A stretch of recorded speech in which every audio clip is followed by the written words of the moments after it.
Fidelity makes it easy to withdraw money from your brokerage, retirement, or other accounts via electronic funds transfer, EFT or ACH, wire, or check.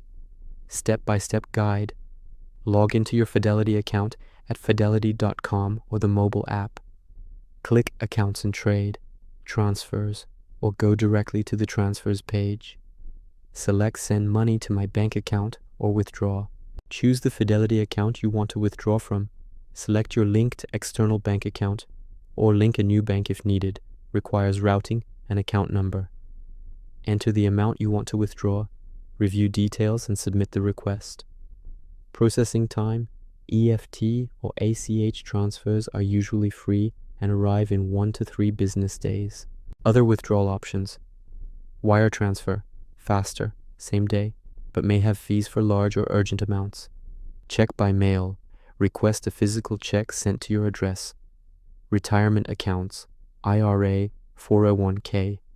Withdrawals may have taxes and penalties.